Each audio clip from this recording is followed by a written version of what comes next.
You ever meet a man who thinks he's untouchable? Someone who barges into your life, flips the table, and smirks like the game's already over?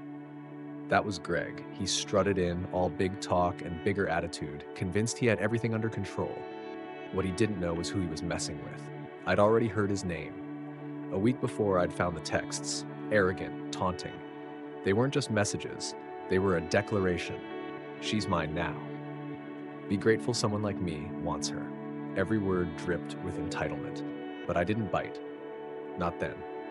Here's the thing about guys like Greg, they think power is loud, a show of force, brute and unrelenting. But real strength? It's quiet. It waits. And it doesn't need to prove itself. It was a Saturday when he showed up uninvited. I was in the garage, the hum of my tools cutting me off from the world. The knock on the door was sharp, deliberate. I opened it to find him there, broad-shouldered, a smug grin plastered across his face, his eyes sizing me up like I was a speck on his radar. He didn't ask to come in, he just did. "We need to talk," he said, his tone heavy with condescension. He strode into my living room, glancing around as though he owned the place. I followed, silent, watching every move. He planted himself, hands on his hips, and said, "This thing with Anne, it's happening. You'll just have to deal with it." I didn't answer. Not because I didn't have anything to say, but because silence gets under the skin of men like him. For a split second, his smirk faltered before snapping back into place.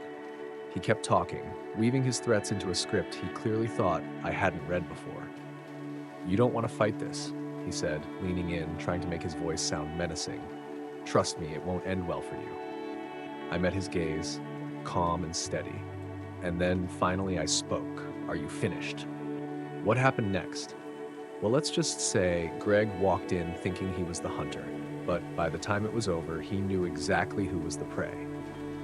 So what would you have done in my place? Drop a comment, hit that like button, and stay tuned, because, trust me, it only gets darker from here. You know, people like to believe life follows a predictable rhythm. Work hard, love harder, and everything falls into place. I used to believe that too, until the cracks started to show. I'm Antonio. I'm 38 and I run a cybersecurity firm. Sounds impressive, right? And it is. I built it from scratch, every late night, every early morning, every ounce of grit shaping it into what it is today. But success demands sacrifices, and I paid in stolen moments. Working late, missing dinners, telling myself there'd always be time to make it up. And she's been my wife for 4 years, a force of nature, that woman. She has this radiant energy, the kind that pulls people in, makes them want to stay close. As a yoga instructor, her grace mirrors her magnetic charm. Where I thrive on plans and precision, Anne lives in the moment, wrapped in spontaneity and a smile. It's what made me fall for her, and maybe it's also what caused her to drift. And then there was Greg. Greg's the type you can spot from a mile away, loud, overbearing, with a presence that demands attention. He owns a gym across town, the kind of place saturated with ego and testosterone. He fancies himself an alpha male, always standing taller, talking louder, puffing out his chest like some self-proclaimed king of the jungle. But for Greg, it wasn't just about Anne. Sure, she was a prize, but the real game for him? It was me, the husband, the obstacle. We lived in a sleek, modern house on the edge of the city. Glass walls, clean lines, a place designed to broadcast, "We've made it." Funny how those walls, no matter how perfect, can't keep the real threats out. I thought I had everything under control until Greg barged into my life, with Anne following close behind. That night, my world stopped being predictable. Looking back, I should have seen it coming. Hindsight doesn't fix anything, though. It just shines a spotlight on how blind you were before the storm hit. And this storm? It was just the beginning. What would you do if the life you built started crumbling beneath you? It started as a hunch, nothing concrete, just that gnawing, unshakable feeling in the pit of my stomach. That night, I closed the office early, an unusual move for me. Something told me to skip the detours and head straight to Anne's yoga studio to pick her up. One of those thoughtful gestures I like to do for her, even though she never really cared whether I did or not. The studio was too quiet when I arrived. Her last class should have ended long ago, but the lights were still on. I stepped inside, greeted by the lingering scent of lavender and sweat. That's when I saw them. Greg was leaning over her, one hand braced against the table, their faces far too close. They didn't hear me at first, caught up in a conversation that was low and intimate. I cleared my throat, sharp and deliberate. The sound sliced through their moment. They flinched, not with guilt, but with irritation, like I was the one out of place. Anne straightened up, casually brushing her hair back like nothing had happened. "Hey," she said, her voice far too calm, too rehearsed. Greg didn't move. He just leaned back against the table, smirking, his expression dripping with smug confidence. I didn't say a word, not then. Anne grabbed her bag without a hint of explanation, muttering something about being ready to leave. She walked past me without so much as a glance. Greg stayed behind, his smirk lingering in the room like a bad aftertaste. In the car, I couldn't hold back any longer. I asked her calmly what that was all about. She brushed it off, her tone sharp and dismissive. "It's nothing. Don't start." I wanted to push further, but every conversation with Anne lately had turned into a battle. She had a new pattern: deflect, dismiss, and argue until I was too exhausted to keep going. So I let it drop. For now. But it didn't end there. The texts started coming in constantly. Greg's name would light up her phone screen, and she didn't even try to hide it. She'd smile, her eyes glued to the messages, sometimes reading them right in front of me, chuckling softly to herself. She didn't care if I noticed. She didn't care what I thought. One evening, I finally confronted her, fed up with the constant messaging. I asked her why he was texting so much and why she seemed so comfortable with it. She looked at me, irritated, and brushed it off again, saying it wasn't a big deal and that I was overthinking. That was the spark that set everything ablaze. We had our biggest fight yet. Words flew like knives, cutting deep. Anne didn't hold back. She said she was tired of me, of my so-called controlling ways, and that all I had ever been to her was a source of stability, a means to an end. Those words hurt more than anything Greg could have done. Looking back, maybe I always knew. I met Anne at a Christmas Eve masquerade party 3 years ago. She was radiant, magnetic, the kind of woman who could light up a room just by stepping into it. For me, it was love at first sight. For her, I don't think it ever was. Our marriage had always been one-sided. I gave, and she took. I convinced myself she just needed time to love me back. That was my mistake. After that fight, everything changed in the house. It wasn't just silence, it was a void. Anne packed a few things and moved into the guest room without a word, slamming the door behind her. That door stayed shut, like a wall between us. She wouldn't eat anything I made or even sit at the same table. Every day felt colder than the one before. She started leaving the house at strange hours, only coming back when she needed fresh clothes. When I called, the phone would ring and ring before going to voicemail. No texts, no explanations, just nothing. I tried showing up at her yoga studio, hoping we could talk face to face. But when I got there, her assistant said she was busy with a client. That was a lie. I could hear her voice in the back, laughing and chatting with someone. She wouldn't see me. She wouldn't even acknowledge that I was there. It felt like I was living with a stranger. Or maybe I always had been. I started to realize how far apart we'd grown. No, that's not right. It wasn't that we'd grown apart. It was that she'd been pulling away for years, and I had been too blind to see it. The signs were always there. The disinterest, the distant glances, the way her laughter seemed reserved for anyone but me. I didn't want to face it. I loved her, even when it hurt. But now it was impossible to ignore. One evening, I tried calling her again. I didn't expect much. By then, her ignoring my calls had become routine. But this time, she picked up. "Anne," I said, my voice calm but heavy with exhaustion. No response. Just the sound of rustling, breathing, and then moaning. "Greg, don't stop. Please don't stop." I froze. My breath caught in my throat, and for a moment I thought my heart had stopped. She left the line open, long enough for me to hear every sound, every whispered word. She knew I was on the other end. She wanted me to hear. I sat there staring at the screen. My hand gripped the phone so tightly it hurt, but I didn't feel the pain. All I felt was the weight of it, the finality. Anne did this on purpose. She wasn't just betraying me, she was trying to break me, piece by piece, and in that moment, I knew she'd succeeded. That was it. The moment I gave up. I'd held on for so long, through so much, convincing myself there was still something worth saving. But now I saw the truth. Anne didn't care. She never did. I put the phone down and stared into the darkness of the room. Whatever she wanted to do from here on out, she could have it. I was done. It had been a week since I'd heard from Anne. A week of silence that for the first time in years felt like peace. I was slowly beginning to move on, or at least trying to.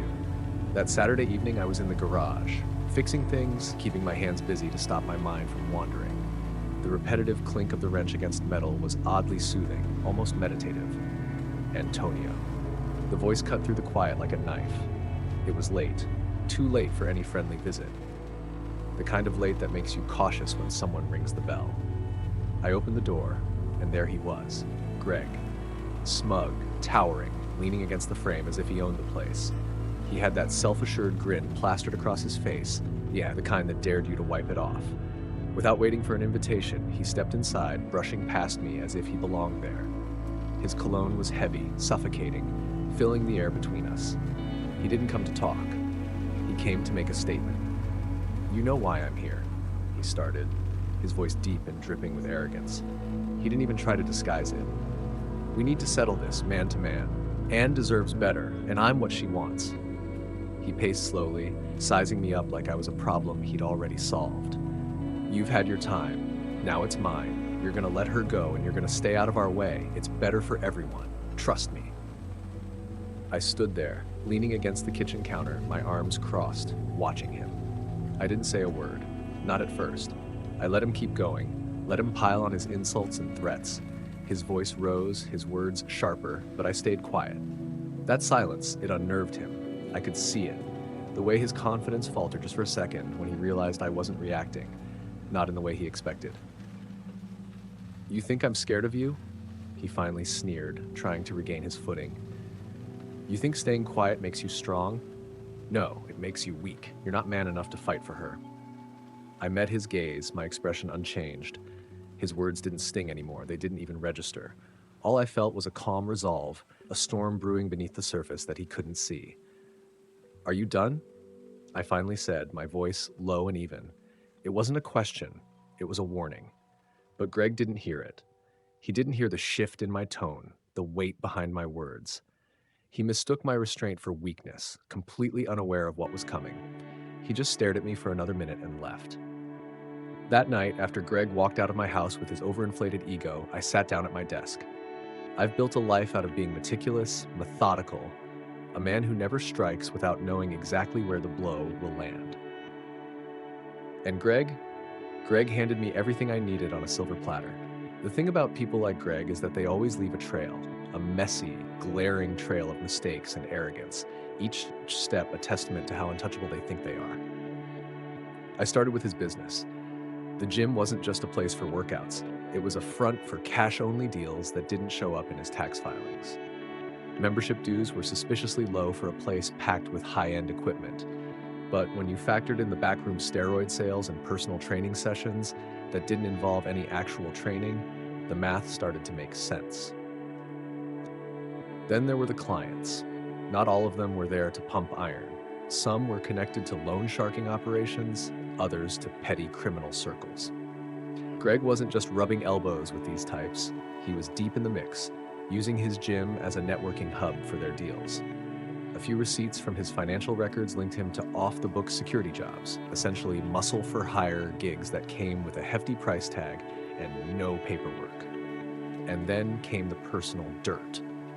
Bank records showed massive withdrawals, cash funneled into accounts under different names. An ex-girlfriend had filed a restraining order years back, claiming threats and physical intimidation. Another gym owner in a nearby city had accused Greg of sabotaging their equipment after a business dispute.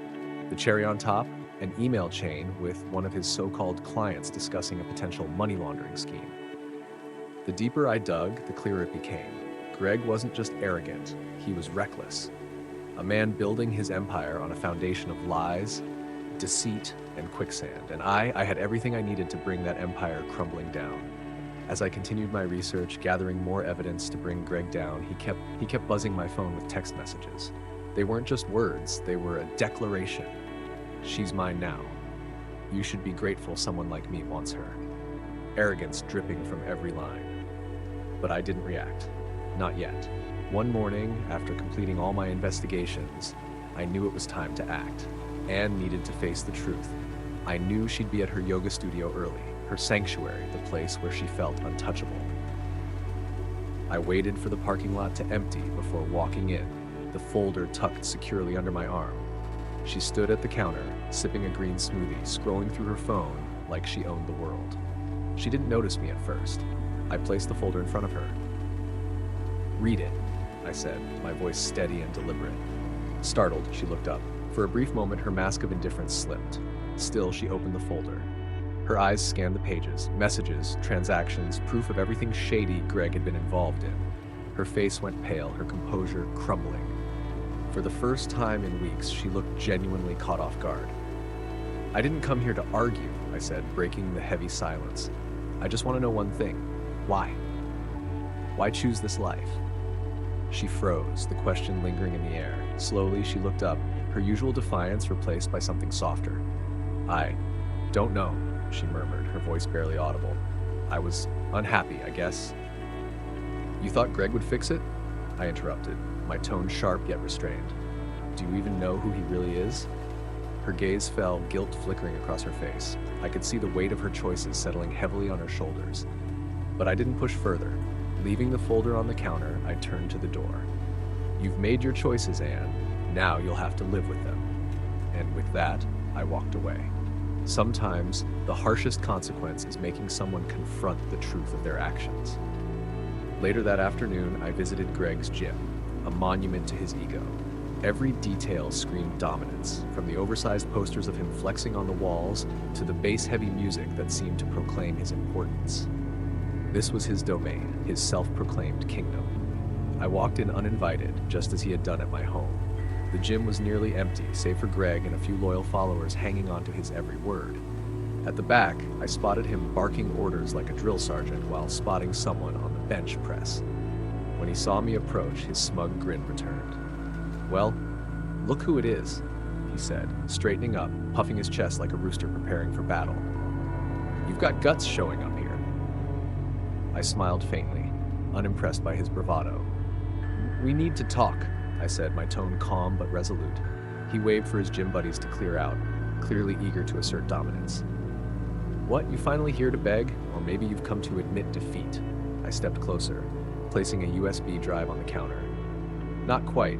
I thought it was time we cleared the air. You'll want to see this first." He grabbed the drive with a snort. "What is this? Some kind of joke?" "Plug it into your office computer. You'll find out." Curiosity got the better of him. Leading me to his office, he still wore that cocky smirk, convinced this was a desperate bluff. But as the files loaded on his screen, his expression began to shift. Bank records, backdoor deals, client complaints swept under the rug, everything I had uncovered. "What the hell is this?" he barked, panic creeping into his voice. "Your life, Greg," I said, my tone calm and steady. "Every scam, every unpaid tax, every silenced complaint, it's all here, and it's all traceable."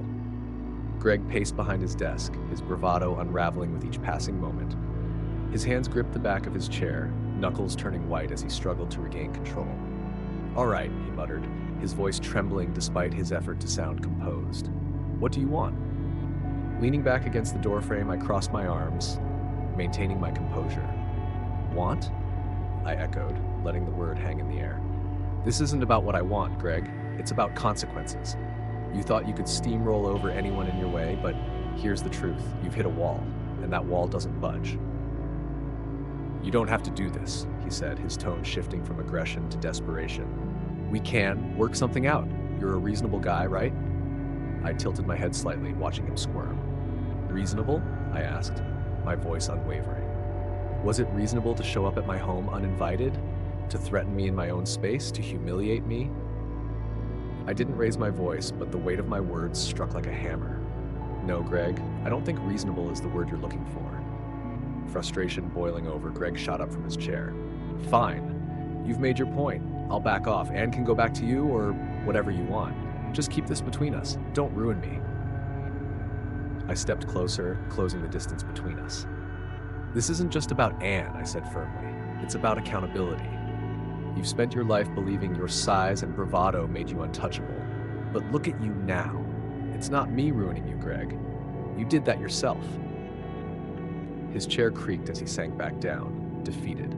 The once smug gym owner now resembled a shadow of his former self, crushed under the weight of his own actions. Reaching for the door, I paused, glancing back at him. Consider this your only warning.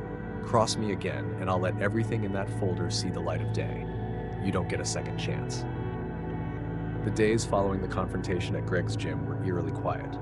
For the first time in weeks, Anne called me. Her voice, usually sharp, now trembled with uncertainty.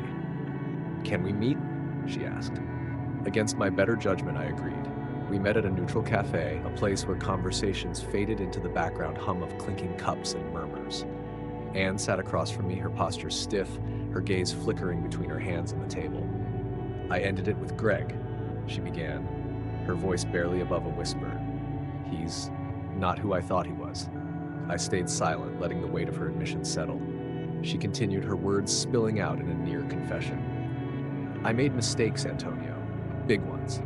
I don't expect you to forgive me, but I want to try again. I want us to fix this."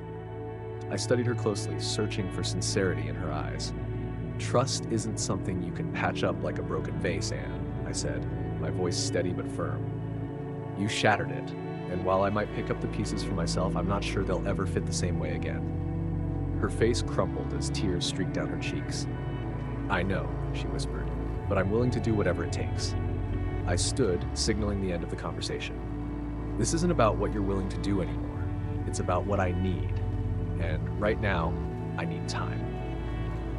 Walking away from the cafe, the weight of the past months felt lighter, though not entirely gone. The ordeal had taught me more than I ever wanted to know about betrayal, resilience, and the strength to reclaim my self-worth. Sitting by my window at home, watching the city lights flicker in the distance, I reflected. Logic and restraint had always guided me, but this experience revealed another truth. Strength is as much about knowing when to fight as it is about knowing when to let go. I wasn't the same man who had fallen for Anne at that Christmas party. That man had handed over his worth to someone else. Now I was reclaiming it, vowing never to let anyone define my value again. As I closed the chapter on Anne and Greg, I felt neither bitterness nor anger, just resolve. Life would move forward, and so would I. Not out of revenge, but out of growth.